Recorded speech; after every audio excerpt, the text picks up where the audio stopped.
sakop sa ginibong drug bypass operation. Triple o apat na doble ang bihikulo na gruso sa siyudad kang Naga. Mas complain ng police station kang Naga City Police Office. Newsbreak. Sa headlines kan mga barata, 14 anyos na aking babae na nagkarigos sa Bicol River sa Milaor, Camarines Sur, mayo na ning buhay kang masapod. Tindahan sa barangay Igualdad na nasulo, binalikan ka mga investigador kang Bureau of Fire Protection. Kalayo sa Mount Asog sa Iriga City, dai na naglakop. Presyo kan bagas sa Naga City People's Mall, nagbaba. Dios marhay na banggi. Ako si Antoinette Eduardo, ang sa indong tagapagatud Bareta. Mayo na ninbuhay ang 14 anyos na aking babae kan maihawas ini sa salog sa parte kan Milaor, Camarines Sur. Ini sinai-report kas udma na naglukso sa salog para magkarigos kaibahan sa iyang mga kabarkada.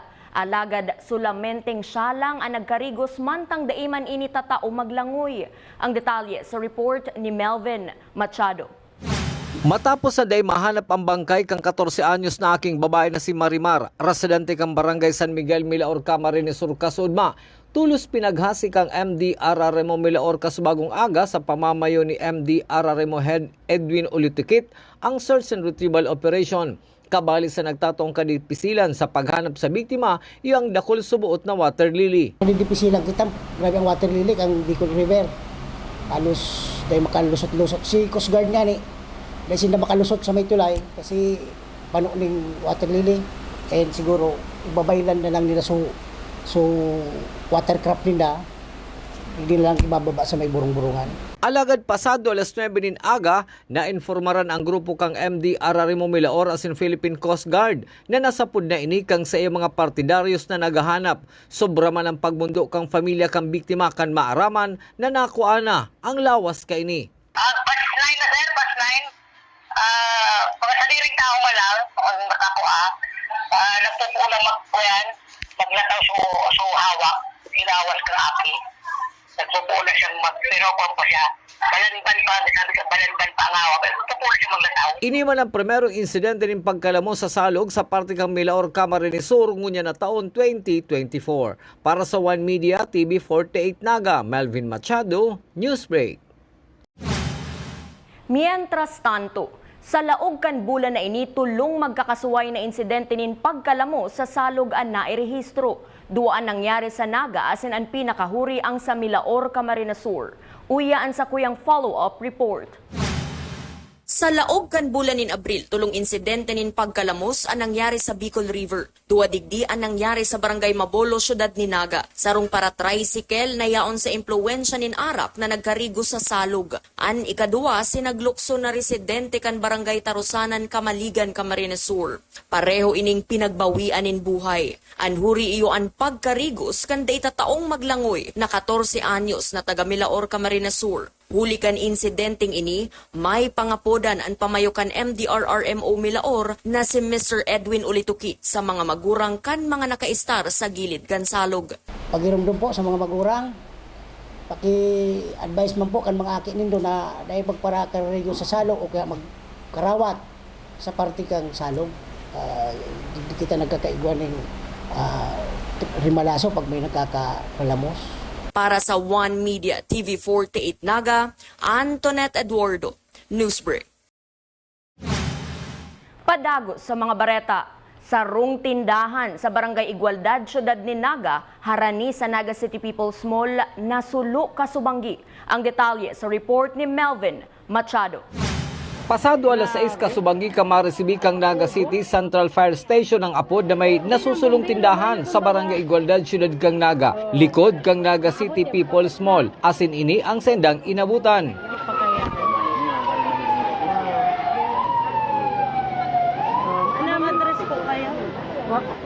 Susog ki Senior Fire Officer 1 Arwin Yap, Fire Investigator kang Naga City Central Fire Station. Marikas lang nindang nakontrol ang paglakop kang kalayo. Alaga nagpasiguro subot sinda bago nagdeklarang fire out. Madali man siya na under control, kaya lang si pag may ma-fire out. Siguro may kaya talaga na talagang manang kalayo.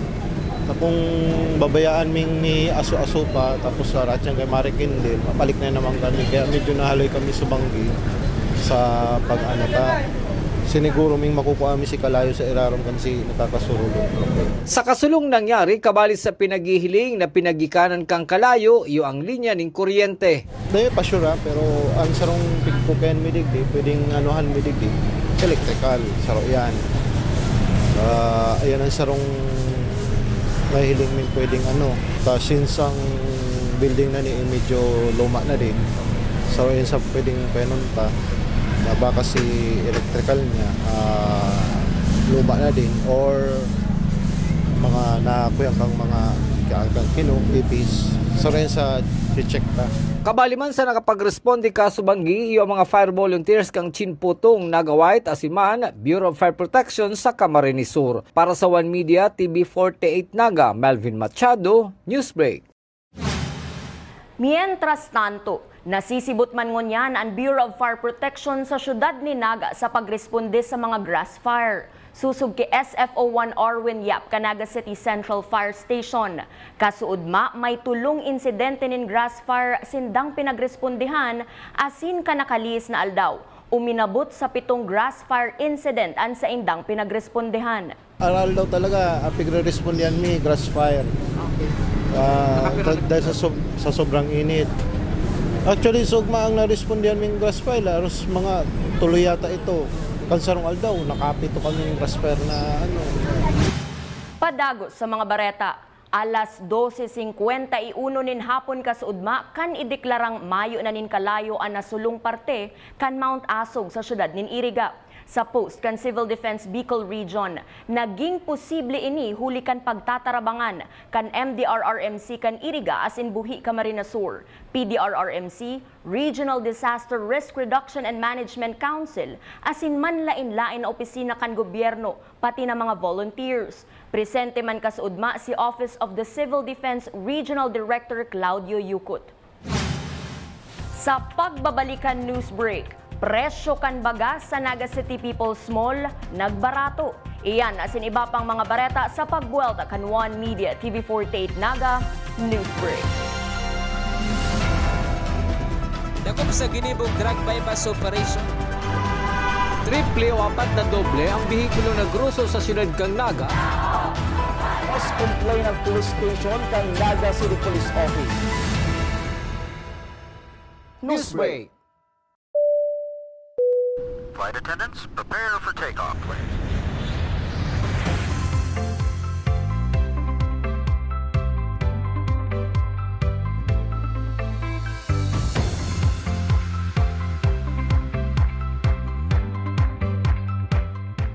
Slip life vest over your head. Take the tape around your waist.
Converge is a world-class ICT company with the most resilient and superior fiber optic service in the Philippines that continues to delight millions of its users in the consumer space while serving a growing number of business clients in the SME, enterprise, and wholesale segment. Converge Business. Strength. Resiliency. Results.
Dakop sa ginibog drug bypass operation. Triple o 4 na doble ang bihikulo na gruso sa siyudad kang Naga. Mas complain ng police station kang Naga City Police Office. Newsbreak.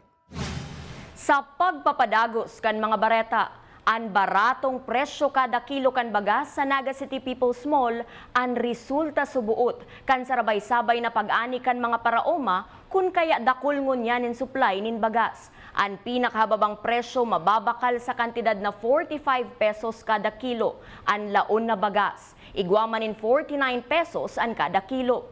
Posibleng magbago ang presyo kaini pag naglaog ang panahon nin tag-uran. Sa iba pang bareta, tinauan puder kan sanggunian panlungsod ni Naga si Mayor Nelson Legacion para sa Memorandum of Agreement sa pag-ultanan kan Philippine Red Cross Camarines Sur Chapter para sa insurance kan mga atletang taga-Naga na kabali sa Palarong Bicol na mapuon ngunya na semana duman sa probinsya nin Albay. Ang Naga igwanin kabilugan na 400 hasta 600 na atleta. Susog kay City Councilor Lito del Rosario, arog subuot kay ini tinatawan atensyon ang seguridad kan mga atletang nagenyo. The Sangguniang Panlungsod gave the City Med Authority to enter into a memorandum agreement with Philippine Red Cross Camarines Sur Chapter for the insurance of our Palarong Bicol athletes, yung Naga delegates. That's more than 400, 600 athletes. So, si insurance po rin na ito, just in case may hinahagad, just in case may encounter ng problema, at least insured po ang mga athletes na. That's how we take care of our athletes. Sa police report, nasa kustodiya ngunyan kan Milaor Municipal Police Station ang number 2 Municipal Most Wanted Person na may kasong murder na mayong piyansang pinagrekomendar ang korte. Taong 2021 nangyari ang insidente sa banwaan in Milaor, Camarines Sur, kung sain haloy nagtago sa mga otoridad hasta masusog ini sa banwaan in Kanaman, Camarines Sur. Sa ngunyan sa nasana ang Municipal Most Wanted Person sa Milaor. Iniiyo si sospek sa pangmamasaker sa sarong pamilya sa nasabing banwaan. Sa iba pang police report, Dead on arrival sa Bicol Medical Center ang driver kan sarong motorsiklong si alias Mario kan Barangay Belen, Calabanga, Camarines Sur asin irido man ang sa iyang backrider na si alias Mary Jane matapos mawaraanin kontrol sa iyang pinagmamanehong motorsiklo mientras nayaon sa parte kan Barangay Pagatpat kanasabing banwaan. Nakadiretso sa umahan ang duwa asin nagtama subuot sa matagas na bagay ang payukan driver. Ang mga biktima anhali sa sarong kasalan asin pauli na kan mangyari ang insidente. Sa iba pang bareta, nakamati nin pag-uuran ang syudad ni Naga asin nagkaperang banwaan sa probinsya nin Camarines Sur ngunya na pagkahapon. Ini pinaglalao man naman sa forecast kasuudma ni Mr. Mike Padua kan Typhoon 2000. Alagad, daiman lang naghaluy ang pagbagsakan uran digdi sa Naga asin ibang parte kan Camarines Sur. Asin yan ang mga bidang baretang nakalap kan mas pinakusog na puwersa kan One Media TV48 Naga News and Bicol Affairs. Dahil malingaw na i-follow ang Samuyang official Facebook page asin i-hit ang subscribe button sa Samuyang official YouTube channel. One Media TV48 Naga, tanganing updated kita sa mga bareta asin istoryang bida. An Bicolano, ako si Antoinette Eduardo asin ini ang One Media TV48 Naga News Break.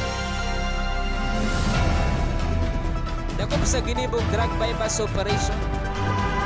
Triple o 4 na doble ang bihikulo na gruso sa siyudad kang Naga. Mas complain ng police station kang Naga City Police Office. Newsbreak.